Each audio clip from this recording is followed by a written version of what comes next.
আমার পরিষ্কার বক্তব্য, আপনারা আগামীকাল থেকে যারা বিএনপি করেন তারা আগামীকালকা থেকে জোটের প্রার্থী নূর বিপি নূরকে তার ট্র্যাক মাকড়ার পক্ষে আপনারা কাজ করবেন।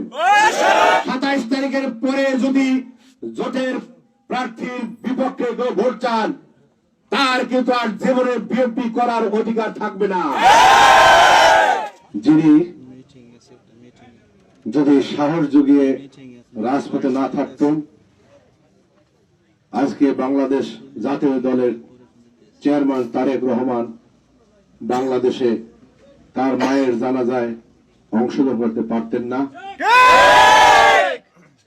যিনি জীবনের ঝুঁকি নিয়ে তার জীবনের সর্বশক্তি বিনিয়োগ করে রক্ত দিয়ে এই বাংলাদেশকে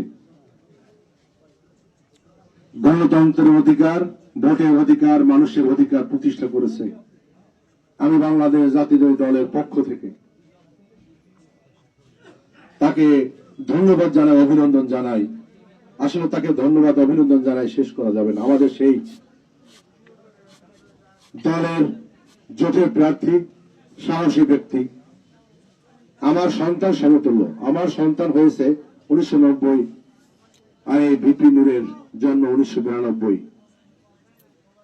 আমাদের সেই প্রার্থী আজকের প্রধান অতিথি ভিপি নূর, উপজেলা আছেন 10 মিনিট উপজেলা বিএনপির নেতৃবৃন্দ, যুব দলের সদস্য সহ সম্মানিত নেতৃবৃন্দ, ছাত্র দলের নেতৃবৃন্দ, গণ অধিকারের জেলা এবং উপজেলা পর্যায়ের নেতৃবৃন্দ, উপস্থিত আলিপুরাবাসী, আসসালামু আলাইকুম রহমতুল্লাহ।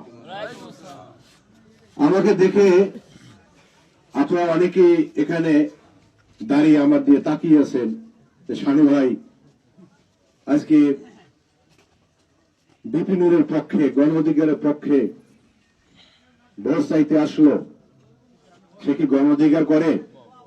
না ভাই।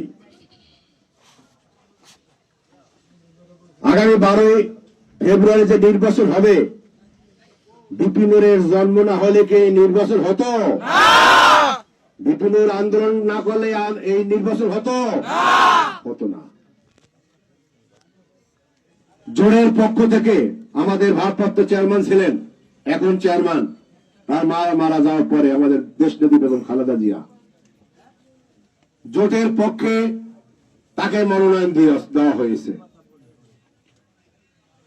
আমরা তাকে মনোনয়ন দেওয়ার পরও আমি স্বতন্ত্র প্রার্থীর পক্ষে ছিলাম, আপনাদের কাছে এসেছি হাসান মামুনের পক্ষে। আজকে বক্তব্য বাড়াইল না। গত 22 তারিখ আমার দলের মহাসচিব ফখরুল ইসলাম আলমগীর তিনি আমাকে ফোন করে বলছেন যে যার রক্তের বিনিময়ে এই দেশ দ্বিতীয় স্বাধীন হলো, সেই দলকে আমরা একটা মনোনয়ন দিয়েছি, ভিপি নূরকে। আপনারা সেটা মানতে নারাজ।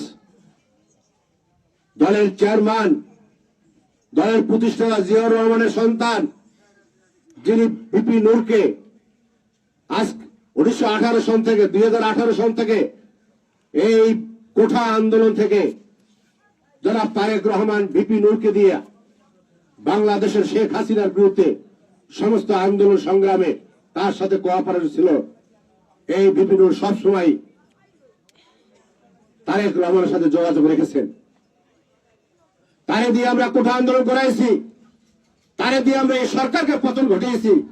আমরা বিএনপি কোথাও দাঁড়াইয়া মিছিল করতে পারি না, শেখ হাসিনাকে পতন ঘটাতে পারি নাই।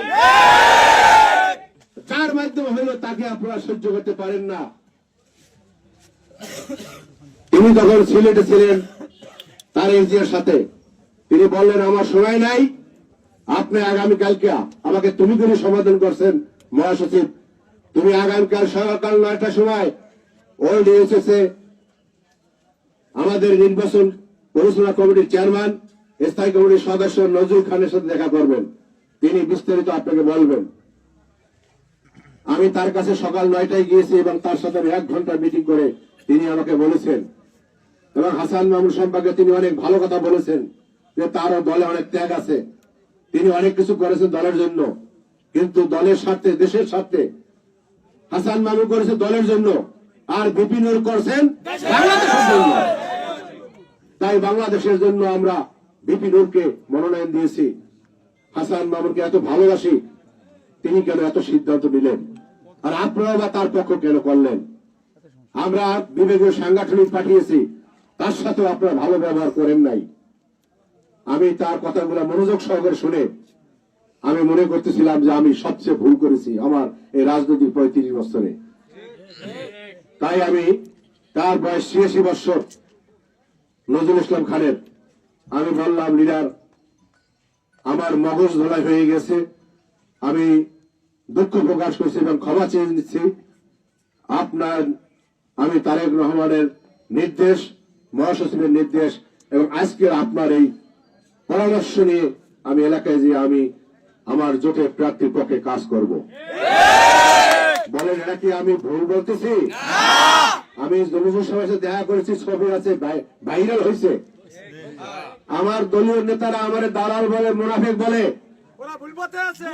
আমার আপত্তি নাই, আমি কারো সমালোচনা করি না, আপনাদেরকে বলবো সমালোচনা করবেন না। বিপিন নূর বাংলাদেশে একটা, দ্বিতীয় আছে, বিপিন নূর আর বাংলাদেশে হবে না। এরকম সাহসী সন্তান বাংলার জমিনে আল্লাহ পাক খুব কম পাঠায়।